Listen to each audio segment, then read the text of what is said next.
We've got a great and I hope mind-opening interview for you guys tonight. We're going to talk to Cenk Cusack. He, of course, is a great actor. You guys know him. I could list about 100 movies. But look, I grew up on a lot of these movies. 16 Candles, A Sure Thing, Stand By Me, Eight Men Out, Say Anything, Grosse Point Blank, Con Air, Thin Red Line, Being John Malkovich, High Fidelity, War Incorporated, which you should definitely watch, Hot Tub, Time Machine even. I actually love that one too. Okay. But what you might not know is the work that John does in protecting freedom throughout the country and throughout the world, the freedom of the press, and his ideas on honestly what it's in the title of the book, things that can and cannot be said, and it is about conversation that he had with Arundhati Roy and Edward Snowden and Daniel Ellsberg. They got them all together. So John joins us now. John, great to have you on the Young Turks. Good to be here. It's been a while. We've been promising to do this. Yeah, that's right. That's right. There's a ton that we could talk about your life, but I want to touch on it for a second because it informs, I think, the conversation around the ideas that you discuss with Snowden, Ellsberg, Roy, et cetera. So you're what I think Americans would consider very progressive. How'd you get that way? How'd you grow up, and what was the context? What made you so liberal? Well, I think growing up, like a lot of people, reading Howard Zinn and People's History of the United States, and I think in my family there was a bit of a radical progressive streak. My parents were good friends. My father went to school with Philip Berrigan and Dan Berrigan, the Berrigan brothers. Mm-hmm. So they used to come to our house, and I remember the look in my parents' faces when they would come by. And it was almost like the very best of them would sort of rise up, and these two guys would come in and say these incredible things about their lives and challenge all these assumptions that were given to the state, war, what paying taxes meant, and the responsibility of being a citizen and of being a human, or spiritual and political lives crossing over. And so I was very lucky to be around those kind of people. Yeah, I think a lot of people don't know enough about the Berrigan brothers. So that was at a time when being religious meant being liberal, being looking out for the poor, the needy, and others. How did we lose that along the way? Wasn't that a weird robbery that happened of the central message of Jesus? I think so. There's the legacy is still alive, and it's in churches and synagogues and mosques all around the country and the world where people are connecting all those dots. For example, in Chicago, there's Father Michael Flager, who I played in the movie Chirac, a version of him, but he feels, in his view, the streets are his church, and he's taking what he believes to be a very literal essence argument about the teachings of Christ, and it's pretty hard to get around it. I mean, that is a pretty incredible trick that the far right and far right fundamentalist Christian groups could be supporting Donald Trump is kind of the final irony and depravity of the right-wing Christian movement. I mean, you really can't be. It's pretty incredible to think that you could normalize war and torture, the privatization of prisons. The list could go on, and actually go to church and call yourself a Christian if you actually read, the Bible. Yeah, actually, there's a line from Roy in your conversations quoting Robert McNamara, who at the time, was engaged in the Vietnam War, and obviously Daniel Ellsberg has a lot to say about that as well. But she quotes him as saying, "How much evil do you have to do in order to do good?" And somewhere along the line, they pulled off this amazing Orwellian trick where they convinced a lot of the public that doing evil is actually doing good.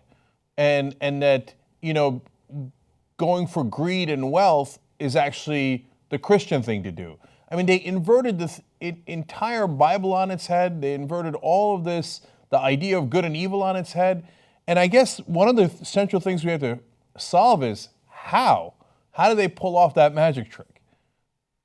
Well, I think people can go to great lengths to rationalize the way that they live, and or to rationalize power, or the states and the institutions of government go to great lengths to legitimize uh, violence against people, whether it's a war. I mean, we have a president right now, uh, supposedly a progressive president, who on Tuesdays decides who he's going to kill, and without due process, he orders his drone strikes. So it's an incredible trick. It's an incredible feat. Yeah, and some progressives are worried that Democrats wind up normalizing this state of affairs even more so than Republicans do. When I remember I was at Oliver Stone's house, we had done a get together for progressives, and I suggested that that President Obama had a kill list, and that they would do signature strikes and kill people. They literally did not know who they were killing. They were bombing a cell phone or what they thought was a target. And I had well-meaning liberals out here in LA flip out and say that that was an outrageous charge.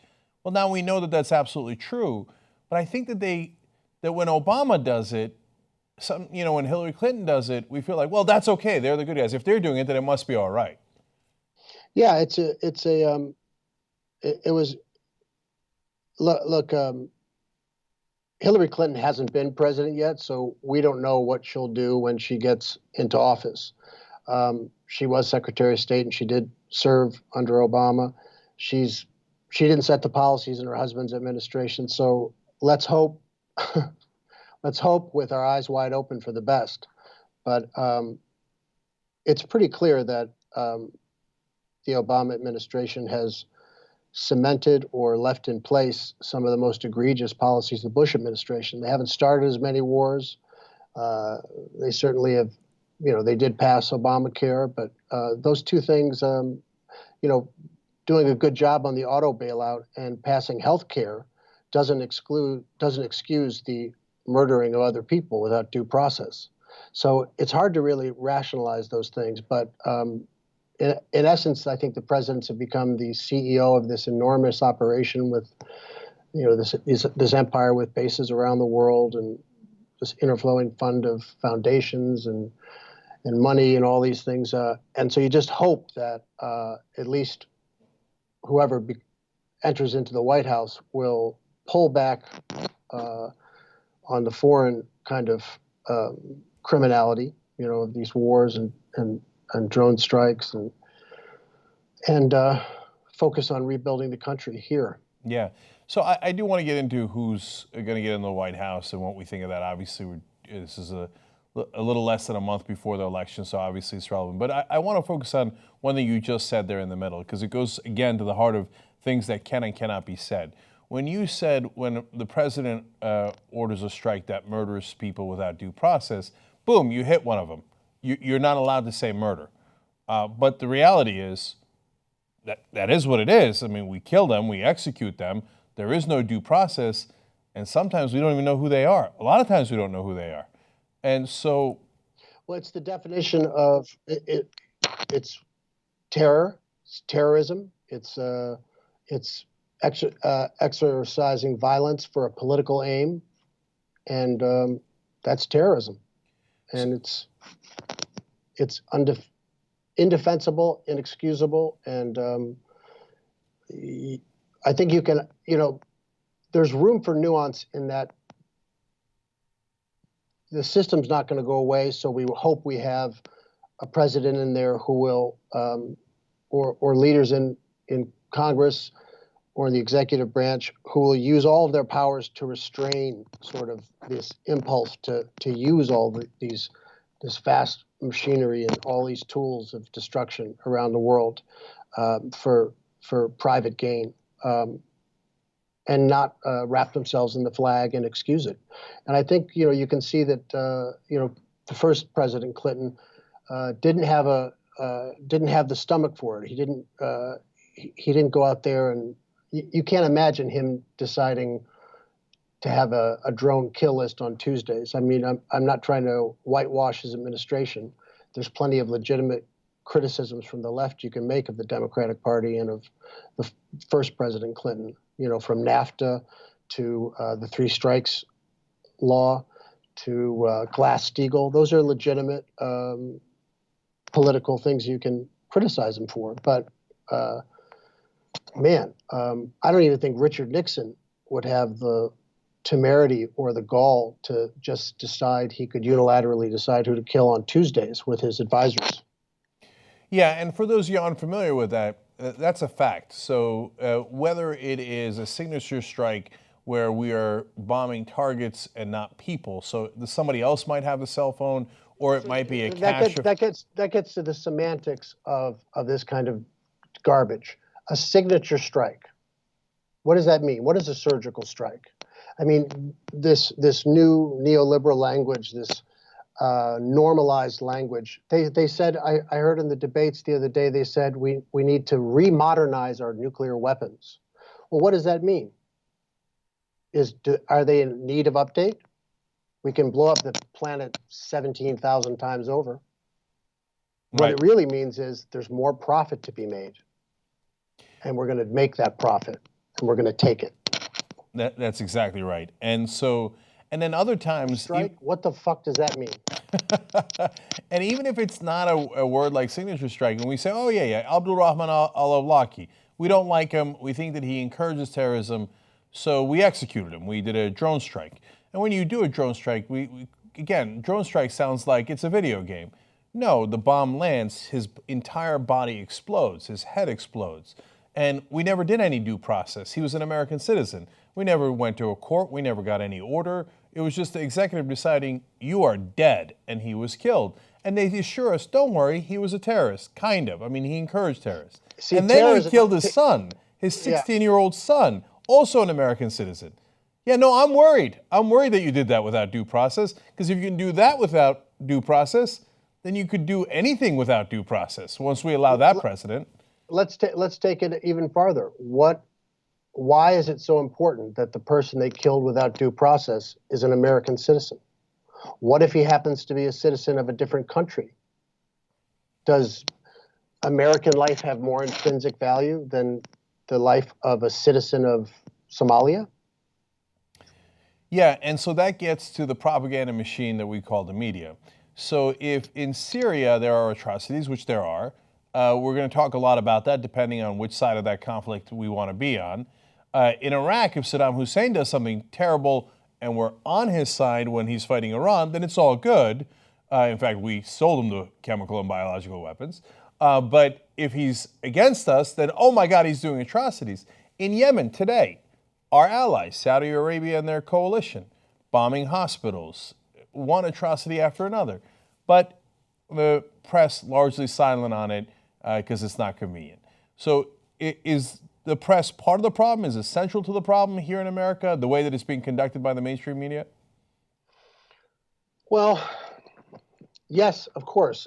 But I think that, it's very interesting what you're doing and what some of those smaller news organizations are doing, and we're now becoming bigger news organizations. But I think if there's the biggest, it's very easy to turn on MSNBC right now and agree with MSNBC because they're reporting about Donald Trump. But I didn't hear MSNBC report on anything that was inconvenient to the Obama administration. As Bush left office and Obama took office, Obama didn't run as Che Guevara. He didn't say he was going to be a radical. But he did say he would restore balance to the constitutional system. And what I think you saw him do time after time again, or the administration do, is put sort of a legal patina on the Bush excesses and make them appear legal. So we'll talk about FISA courts. Well, we won't really talk about FISA courts, but we'll go after as many whistleblowers, but we'll say we're for the freedom of the press. We'll intimidate more journalistic organizations than anybody and bring out more, they'll persecute more whistleblowers than anybody, but we'll still have the aesthetics of all of the things that we would want. But from torture to Abu Ghraib, to the drone strikes, to the unending wars. There was a sense that if Bush did it and it was a crime, then it's Obama's and the Democrats' obligation to at least right that and to not prosecute any of the torturers, to extend these wars, all these things. I think that's where you have to blame the media, especially like the MSNBCs of the world. I don't really count Fox News as media, but I mean, you told me a story that maybe you can repeat about why you got fired from MSNBC, and I thought that to me told the whole story. That's the most telling example of what's wrong with journalism in my book. Yeah, no, in my case it was literal. My producer would often say that, hey, you remember who the home team is, when I would criticize Democrats. Like, the Democrats are not What were you criticizing them about? So I would criticize President Obama on all the things that you mentioned, whether it's the foreign policy, whether it's domestic policy. I thought that if they're going to call you progressive and they're going to call you Marxist, communist, et cetera, that maybe you should at least be liberal. You don't have to be Marxist. It would have been nice to be liberal or progressive. But here, I'll give you a specific example. I was on the air when President Obama was giving a press conference about the Egyptian revolution. So it just happened to be in my time slot. I was on at 6 o'clock Eastern. And we came back from the press conference, and I said, now, I'm going to keep it real with you guys in a second and tell you what President Obama just said. But first, let me turn to General XYZ, who was sitting next to me. And my producer in my ear immediately said, don't keep it real. And so and I didn't, of course, listen to him, and that's why I got into trouble. I said, look, he just said both things. He said Hosni Mubarak is great and a wonderful ally, and the revolution is great, and isn't it wonderful that they want democracy? Well, those are contradictory. I'm not going to sit here and tell you that he's on the side of democracy and revolution and all the things that he's marketing when he just told you that he likes Mubarak as an ally. And I was told that you should give the president some amount of time before you criticize him after a major speech.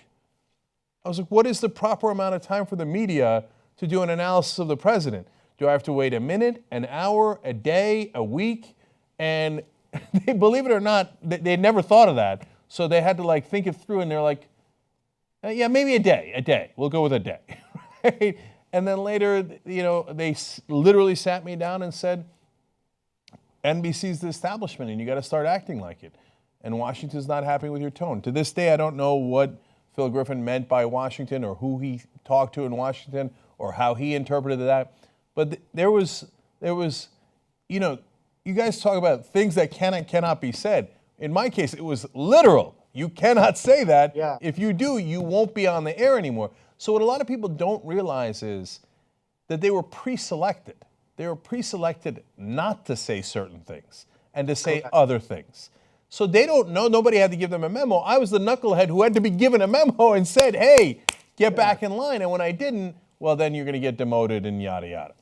And that's how it works. But, independent people and principles are a pain in the neck. They're not convenient. And the fact is that the United States has spent a lot of time. First, it was installing democracies, then it was taking democracies out. Then we're taking democracies to the woodshed and fixing them and putting them in another form. And all that stuff's inconvenient, but it's inconvenient to the government. But that's what journalists are supposed to do. And I think that's what independent people are supposed to do. If you have principles, you don't have to remember so much what you said or what your position was, because it's always going to be at least consistent and in line with some pretty obvious truths. Yeah, absolutely. And as I was reading your conversations you guys were having, it triggered a lot of thoughts for me, and I thought, yeah, of course, in the old days, the media was just state TV. And so nobody believed what was on television because it was the government that had controlled it. Like, for example, Soviet Union, almost all the Middle Eastern countries, but you can give dozens of examples. Here in America, we made it a little bit more sophisticated. Well, what happened is you needed billions of dollars to have enough money for the infrastructure to start a television station. Well, if you already have billions of dollars, you're not going to want to upset the status quo because the status quo helps you. You are the establishment. So what would a company or any organization that is that wealthy and powerful want to do? They would want to hire managers and directors and hosts and reporters that agree with the status quo and don't rock the boat. But another way of looking at it could be that it has to do with individual courage, because there was a concentration of power in the 40s and 50s and 60s and 70s, and you still had Edward R. Murrow and Cronkite. When Keith Olbermann took over, when the Bush administration was doing its most kind of reckless and lawless behavior, I remember there was the comedian Jon Stewart, and then there was Keith Olbermann, who was a sportscaster, and they were telling more truth than anybody. And Keith Olbermann built up MSNBC. He built that network. And, maybe after Obama won, they decided, okay, we need to have an anecdote to Fox News, and they're going to do their spin, and we'll do our spin, and it'll be true. But what's not going to be true is the fact that we're not going to report on stuff that's going to make Obama not look progressive. Yeah, and you're right. So that's why I don't want people to get pessimistic. It's not just raging against the machine. You can actually win. So what Olbermann did at MSNBC, was he got Phil Griffin, the same guy who gave me the speech, to turn the network progressive against Griffin's wishes. Griffin never wanted Olbermann to do those rants against Bush. He threatened to fire Olbermann. He was trying to stop him at all costs. But then Olbermann kept doing it because he's Olbermann. You can't talk any sense into him, which in this case was a great, great thing, right? And then he got great ratings, and then Phil Griffin was like, oh, yeah, that's what I meant. Let's hire more people like that, because it worked. And that's what we're trying to do with the Young Turks, create a whole new model. So, okay, you want to do a worn-out old model that speaks to power and the insiders. All right, great, we'll speak to outsiders. And that's actually the majority of the audience. So, I just read Malcolm Gladwell's book. He actually talks about Daniel Ellsberg at the end as well. And I think that Goliath doesn't understand what kind of trouble it's in. David is coming. Yeah, I think that's true. And you can see examples of it everywhere. But it is also true that it might get worse before it gets better. Yeah. So which brings us to this election. So, look, we're in a pickle here as strong progressives. On the one hand, obviously Hillary Clinton's, some of her positions, not ideal, whether it's fracking, TPP. I don't believe for a second that she's actually against the TPP.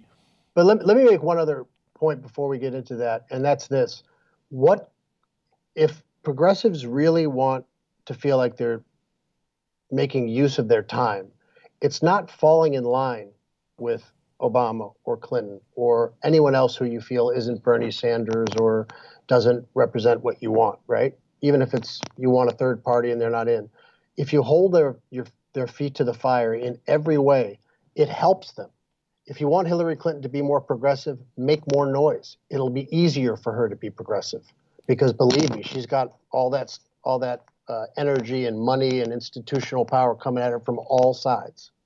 So if you really want to help someone be the best person they can be, hold their feet to the fire and hold fast to your principles. Yeah, and I had somebody who was part of the Clinton administration tell me off the record that she loves to jump in front of a parade. So that, you know what that means? Throw a parade. Hit the streets. Yeah, that's right. And so, and I did a whole segment on how activism is more important than electoral politics. We don't celebrate Lyndon Johnson nearly as much as we celebrate Martin Luther King for the civil rights movement, rightfully so, because King made a bigger difference. We don't say, hey, thank God for Woodrow Wilson, otherwise women wouldn't have had the right to vote.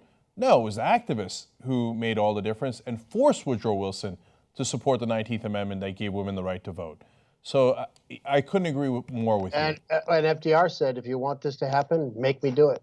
Yeah. And that means hit the streets. That's right. But on the other hand, let's be realistic about what we're up against, right? So the market-friendly guys, I'll read you a little quote from Arundhati's fantastic book, Capitalism: A Ghost Story. And if you haven't read it, I hope you will. It's along the same lines as Things That Can and Cannot Be Said. But she writes that Martin Luther King Jr. made the forbidden connections between capitalism, imperialism, racism, and the Vietnam War. As a result, he was assassinated, and even his memory became a toxic threat to public order. Foundations and corporations worked hard to remodel his legacy to fit a market-friendly format. The Martin Luther King Jr. Center for Nonviolent Social Change was set up by, among others, the Ford Motor Company, General Motors, Mobil Western Electric, Procter & Gamble, U.S. Steel, and Monsanto. The center maintains the King Library and the archives of the civil rights movement. Among the many programs the King Center runs have been projects that work closely with the United States Department of Defense, the Armed Forces Chaplains Board, and other. It is co-sponsored by the Martin Luther King.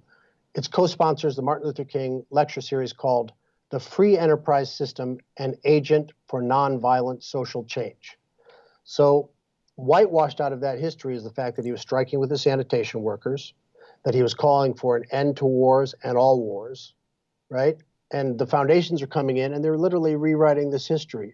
And so if we aren't as active and outspoken as progressives out there, you can be damn sure, well, that you can actually absolutely be certain that whatever gains were made is going to get digested up by the enzymes of free enterprise system and this kind of language, like signature strikes. Yeah. So okay, now you're forcing me to put Trump in the election aside for one more minute, because Arundhati Roy has another great line. This made me just pause and just think about it for a while when she said to you, she said, history is really a study of the future, not the past. And that's such a great and poignant line. And so if we don't study the real history of Martin Luther King, if you don't read what Howard Zinn wrote, and you don't know what actually happened, well, that'll be your future.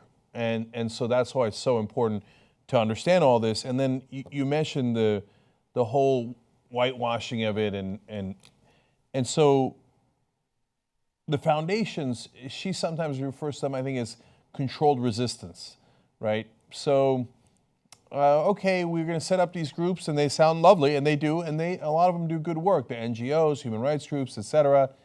But it's all, resistance we can deal with, and nothing that gets too out of control. And if anything gets outside of the parameters of what's acceptable, we'll call it violence and ignore state violence. Like state violence, you're not allowed to point out. That's forbidden. But if anyone resists state violence, how dare they? And I think that a lot of Americans have been brainwashed by all of this propaganda, all the mainstream media, into that mindset, and never really snap out of it, where they go, oh, right, wait, what? Is that fair? Why are we discounting state violence? Why are they allowed to go in and mine in places in Africa and Latin America for precious resources, and if the villagers resist, well, they're terrorists and et cetera, but we can just run them out of their house. We can destroy their village, their families, et cetera, and that's not state violence. Yeah, I mean, I myself would, I would espouse a philosophy of nonviolence, but I have that luxury, and I think what her most compelling argument to me was, she was saying, if you're in central India and you're 4 hours in a jungle, right, and people are being massacred by these mining companies, nonviolence is a political tactic. It's political theater, and it's only effective if it has an audience. So if it doesn't have an audience and there's no camera, you can't preach nonviolence to people who are being killed. I'm in the same exact position you are. I'm an enormous believer in nonviolence. But when we say nonviolence, we mean both sides. You don't get to kill them and then go, nonviolence, nonviolence.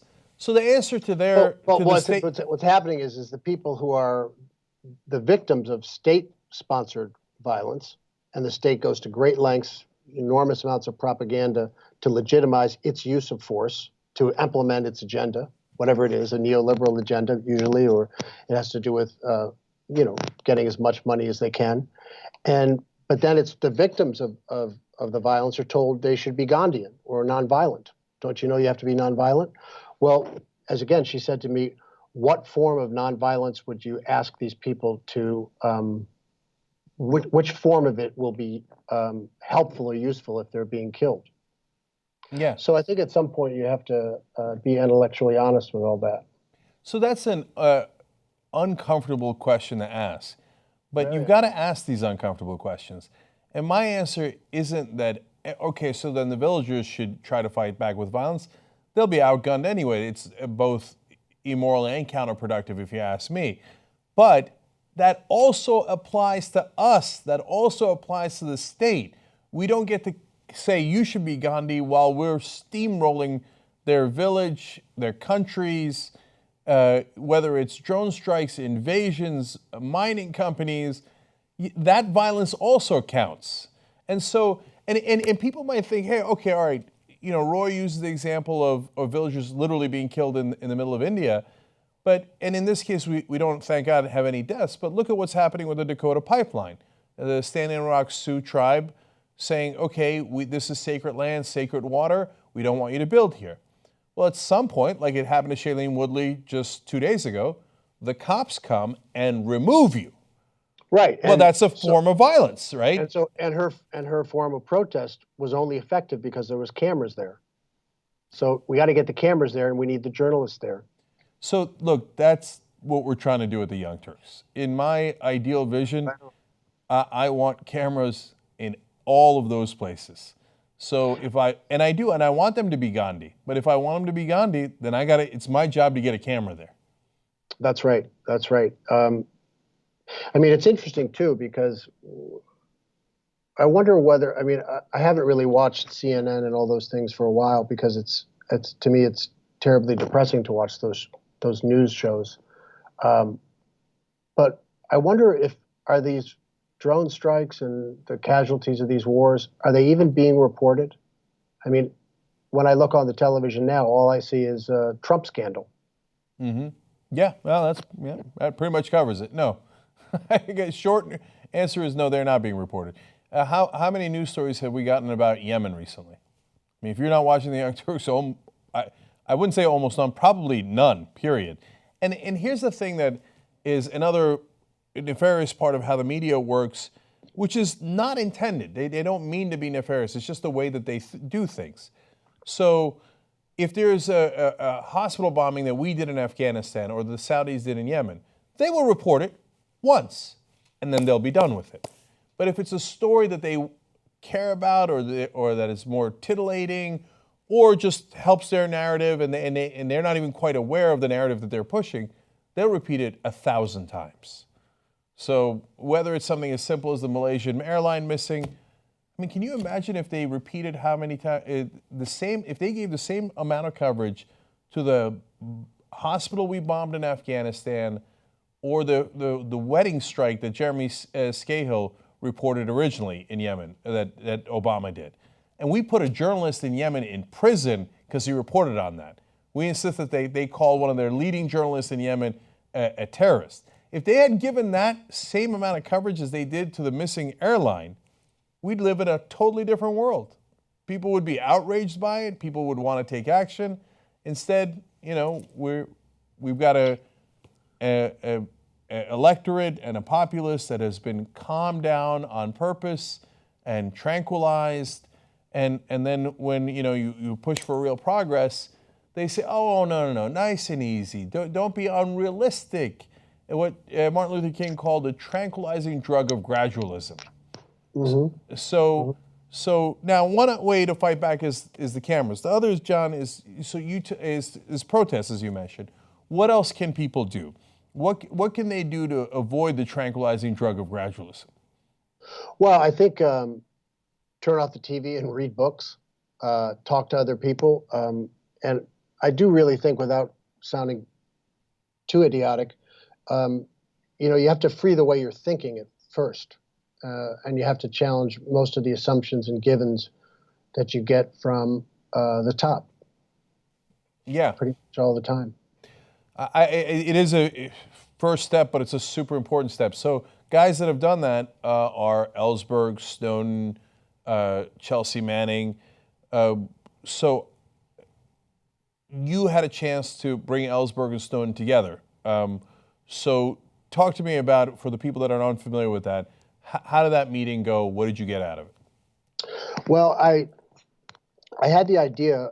I was working at the Freedom of the Press Foundation with Dan is on the board, and Ed joined the board after we'd been around for a bit, and so we could see this stuff coming, and we knew about it, and I knew that Dan said that he had been waiting 40 years for Ed. You know, he'd been waiting since the Pentagon Papers for a whistleblower of that stature and magnitude to come back and risk. And so we were talking, and I thought, well, wouldn't it be good to get the two of them in a room, Dan and Ed, and let them, number one, feel the solidarity between each other, compare notes, offer support, and talk to each other. But then I thought, well, a third person entered into my thinking, and that was the writer Arundhati Roy, because I'd seen her speak and write about globalization, neoliberal stuff, war and peace. She's a great fiction writer. She's just a serious, formidable intellectual artist. And I thought, what would she say if she was in that room?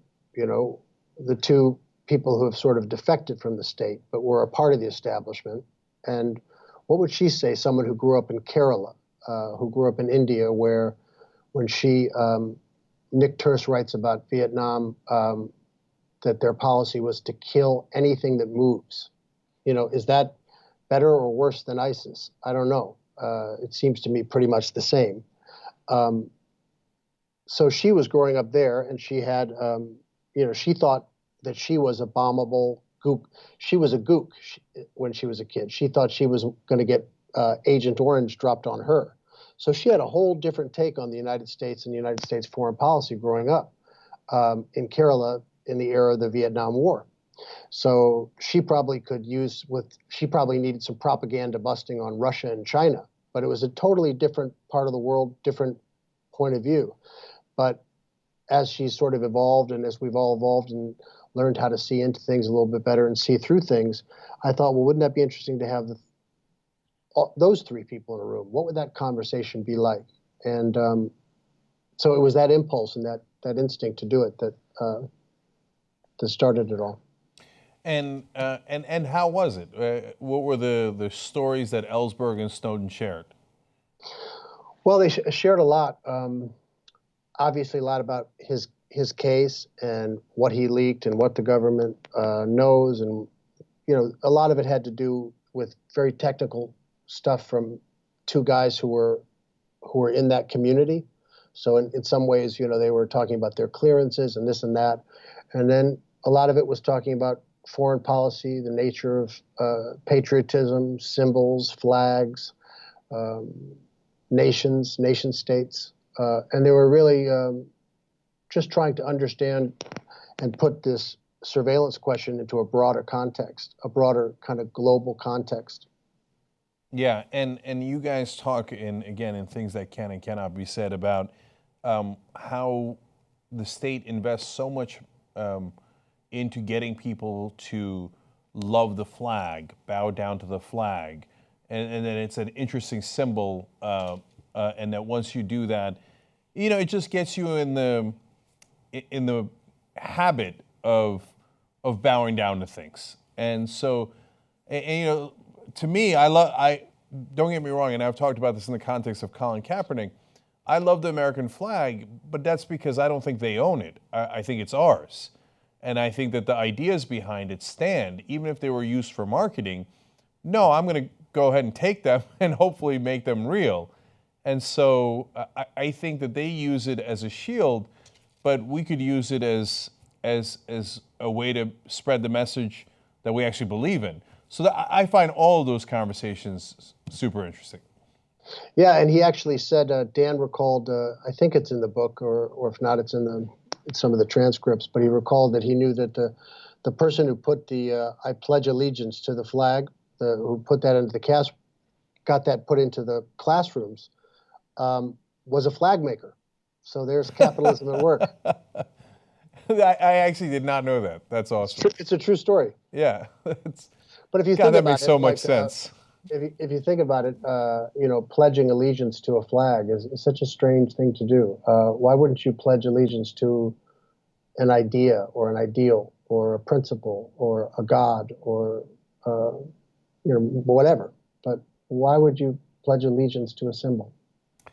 Yeah, it's all these, what I'm calling magic tricks here. And believe me, my father is a World War II veteran, came out and went to school on the GI Bill, didn't have any debt, served his country, got an education, and he was independent. He wasn't in debt, so he could look anybody in the eye and tell him to go to hell if he didn't like it. And so he got some of the better parts of the American dream. So I'm not against the flag, but this kind of blind worshiping of it or using it to cover any sins or hiding in it is a very dangerous thing. No, that's exactly right. I love what Colin Kaepernick's doing. I think it takes tremendous balls. No, me too. Look, my family came into this country because we love the idea of America. So it's not that we're opposed to the flag, quite to the contrary. What they've done is they've inverted the truth. So the reality is why we like the American flag is because it lets you do protests like Kaepernick's.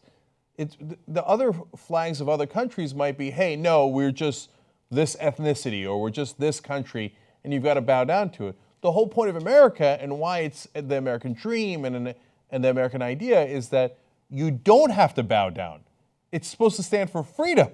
So it is the most ironic thing in the world to try to curtail Kaepernick's freedom to protest, which is exactly what that flag stands for. And there's a lot of uncomfortable politics in the book, which I think maybe some people won't know about, but it's true. Before we supported the people in Afghanistan, the Mujahideen, there was doctors and nurses and people were walking free. Like if you see a picture before the United States started their geopolitics game of chess with Russia there, they were modern women there. And sometimes the American flag has put the burqa on people, and sometimes the American flag it means different things to different people. What did it mean to the Japanese after Hiroshima and Nagasaki? It meant something totally different. So this sort of one size fits all kind of let's all bow to a symbol is it's just not intelligent. I mean, I think the way you described it is a perfectly reasonable, principled, heartfelt take on it. But we don't do anything blind.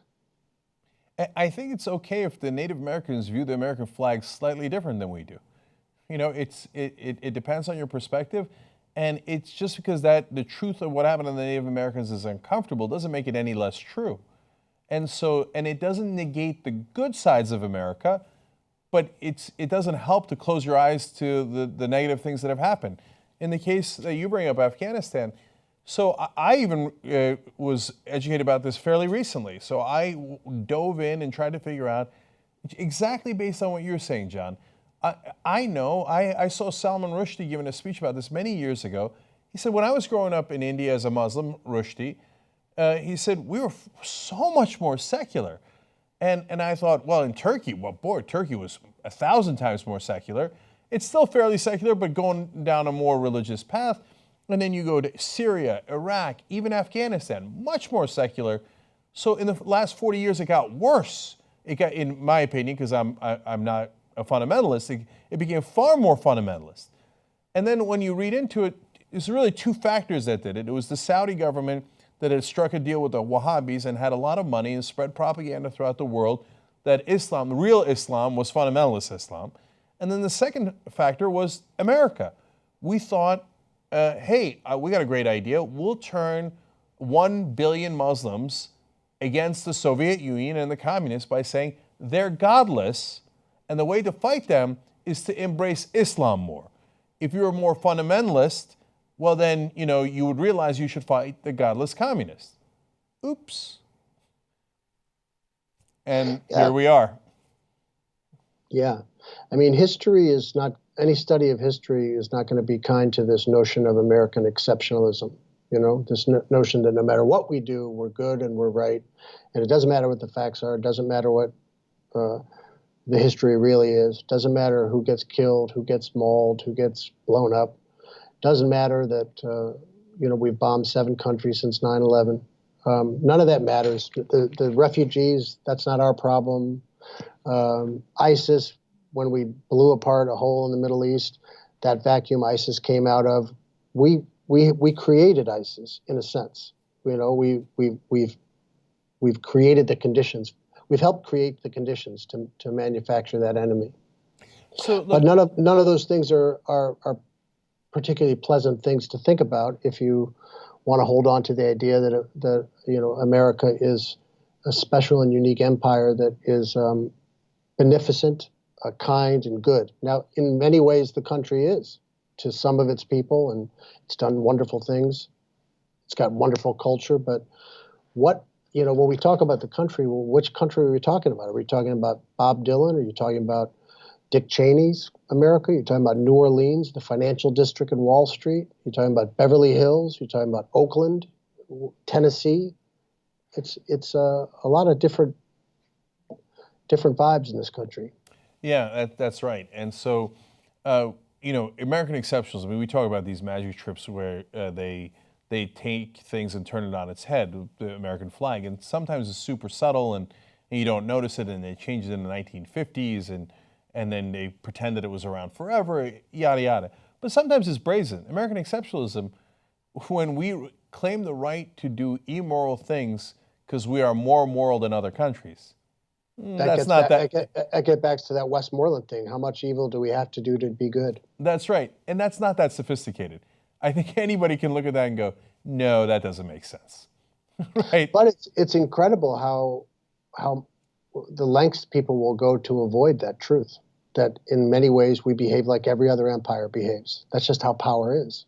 Yeah. And that's why it needs to be checked, and that's why it needs to be challenged, and that's why it needs independent people and independent thinkers. And that's why a free press, an independent press. Yeah, that's why I appreciate the Freedom of the Press Foundation and the book that you did to open up minds, et cetera. And look, yeah, they poisoned the world with propaganda, and whether it was the Saudis, it was us, for our own purposes, and it backfired, and yada yada. But we can also unpoison the world. So we don't need billions of dollars anymore to do journalism, even to do video like we're doing right here. In the old days, in order for me to interview you, I had to be part of a multi-billion-dollar organization. Well, we don't need that anymore. So we can get busy unpoisoning the world. So yeah, I mean, and I think in that sense, it's a very exciting time, and it's exciting to see all these people spring up and decide they're going to do it themselves. They're going to do their own networking and reporting, and you can curate content so beautifully now. I mean, when I was younger, it used to take me so long to find out what was going on because you had to go through so many different periodicals and magazines, and now you can really, I can follow you, and I can follow Haymarket Books, or who made this book, Things That Can and Cannot Be Said, or Naomi Klein, Jeremy Scahill. I can follow them all on Twitter, and I can aggregate these news, and I know, based on the people that I'm following, because they have a track record, that they've probably vetted this and thought it through, and it's going to be something really worth seeing and knowing. So things are better in a certain way. They are better that way. Yeah. So before I let you go, I've got to get back to and ask you about the news of the day, which of course is this election. And we began talking about Hillary Clinton, but we've got to talk about the other side of the equation as well. So Donald Trump, to me, seems like I don't want to say unique danger, because there's a lot of dangers, and there's institutional dangers and all the things that we talked about here. But he seems to have a significant disregard for the Constitution and some of the few protections we have left, including freedom of the press. That's my take on it, but I'm very curious what your take on it is. I think in a strange way, when we look at the aesthetics of a presidency and we see him on television, Obama looks like a measured, reasonable guy. He's not as bad as Cheney and Bush. He's done some good things. There's all these things, but at least he presents a dignified picture. So here's Trump, who's really an unmasked kind of like dangerous.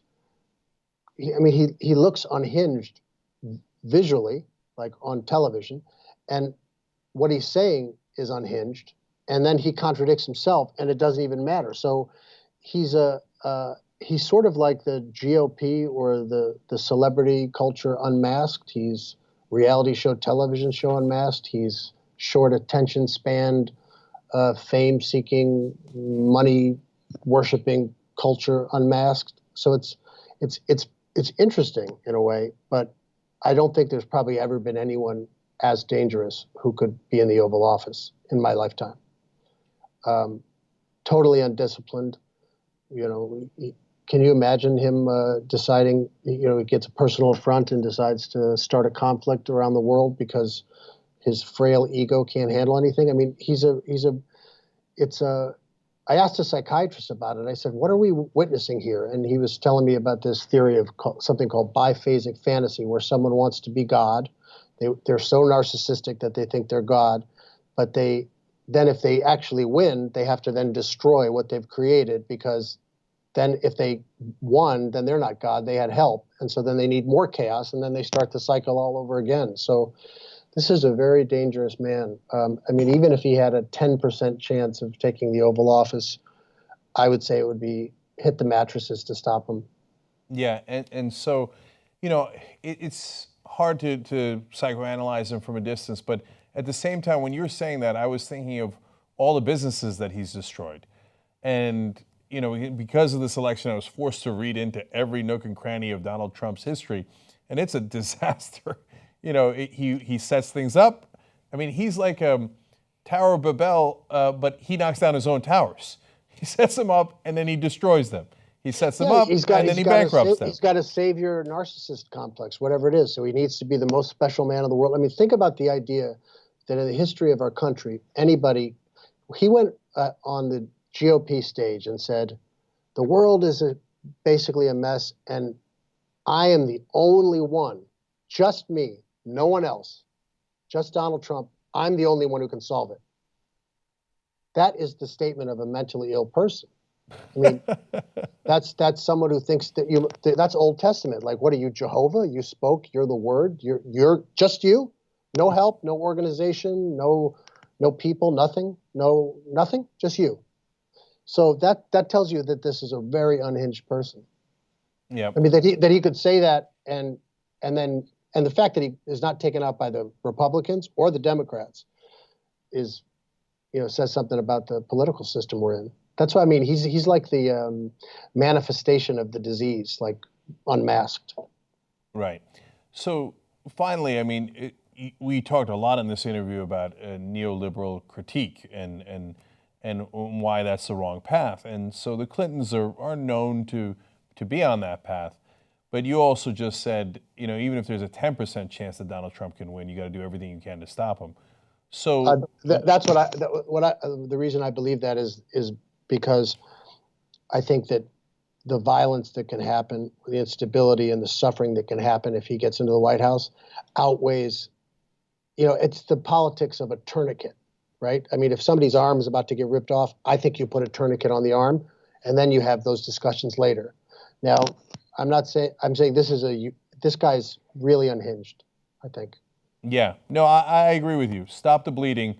And then, I mean, so imagine he takes over, and let's say, something happens, and I don't know what happens, but 80% of the men come out and nobody comes out. It's some weird freak thing happens and he wins the White House. Well, then imagine that first day. The Mexican ambassador leaves the country, the stock market falls because he said some asinine, crazy thing at 3 a.m. He got into a Twitter fight with somebody. Putin and China start to move on him internationally. He's so just imagine the reality of a Trump presidency, not the aesthetics of him on TV. Just try to think about that. And then I think if you do that, I think the only moral thing is to do anything you can to stop him. Now, if you're not in a swing state and you want to vote for a third party, go do it. But if you're in any swing state, I would say you have to. just in this case. What do you think?